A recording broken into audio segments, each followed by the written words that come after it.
Hello friends, ఈరోజు సాంప్రదాయమైన ఇప్పుడు ట్రెండింగ్లో ఉన్న లిప్పన్ ఆర్ట్ని నేర్చుకుందాము.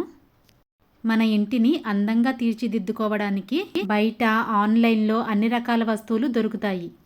కానీ ఓల్డ్ ఈజ్ గోల్డ్ అన్నట్టుగా మన ఇల్లు ట్రెడిషనల్గా మన అభిరుచికి తగ్గట్టుగా ఉండాలి అంటే మనకిష్టమైన డిజైన్లతో మన చేతితో తయారు చేసుకొని అలంకరించుకోవచ్చు. ఇది కేక్ బేస్. ఈ వుడ్ ఫ్రేమ్ బయట కూడా అమ్ముతారు. ముందుగా రౌండ్ డిజైన్ డ్రా చేసుకోవడానికి కంపాస్ పెన్సిల్ యూస్ చేస్తున్నాను. కరెక్ట్గా సెంటర్ మార్క్ చేసుకొని కంపాస్తో ఇలా రౌండ్గా డ్రా చేసుకోవాలి.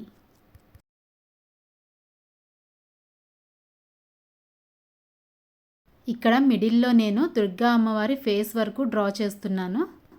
మీకు నచ్చినట్టయితే ఈ ఫ్రేమ్ మొత్తం డిజైన్ వేసుకోవచ్చు. కొంతమంది ఈ మధ్యలో రౌండ్ మిర్రర్ పెట్టుకొని చుట్టూతా డిజైన్ డ్రా చేసుకుంటారు. లేకపోతే నేమ్ ప్లేట్ తయారు చేసుకోవచ్చు. ఇది తయారు చేసుకోవడానికి యూస్ చేసే మెటీరియల్స్ అన్నీ కూడా తక్కువ కాస్ట్. టోటల్గా 60-70 రూపీస్లో అయిపోతుంది. కానీ ఇదే సేమ్ డిజైన్ బయట 600-700 కూడా ఉంటుంది. డిజైన్ని పెన్సిల్తో డ్రా చేయలేకపోతే ఇప్పుడు రెడీమేడ్గానే డిజైన్ డ్రా చేసిన వుడ్ ఫ్రేమ్స్ అమ్ముతున్నారు. అది తీసుకొని మనకి ఇష్టమైన కలర్స్ వేసుకొని మనకు నచ్చినట్టుగా మౌల్డ్తో డిజైన్ చేసుకోవచ్చు.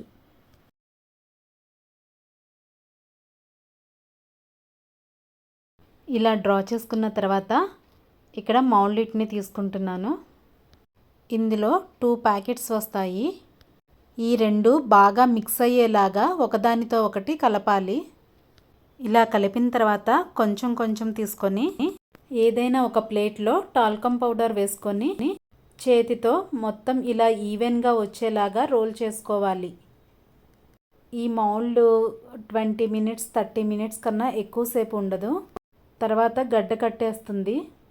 ఈ మౌల్డ్ని అంటించుకోవడానికి ఏదైనా గ్లూ యూస్ చేసుకోవాలి. మనం డ్రా చేసుకున్న షేప్ పోకుండా మౌల్డ్ని జాగ్రత్తగా షేప్లోనే అంటించుకోవాలి. ఇలా మౌల్డ్ని అంటించుకున్న తర్వాత మనకి ఇష్టమైన కలర్స్ వేసుకోవచ్చు. అలాగే లిప్పన్ ఆర్ట్ అంటేనే ముఖ్యమైనవి మిర్రర్స్. ఈ మిర్రర్స్ కూడా అనేక రకాల షేప్స్లో దొరుకుతాయి. వాటిని మనకి నచ్చినట్టుగా అంటించుకోవచ్చు. మీరు కూడా తప్పకుండా ట్రై చేయండి. ఇంట్లో పిల్లలుంటే తప్పకుండా వాళ్ళ చేత చేయించండి. దీనివలన క్రియేటివిటీ పెరుగుతుంది.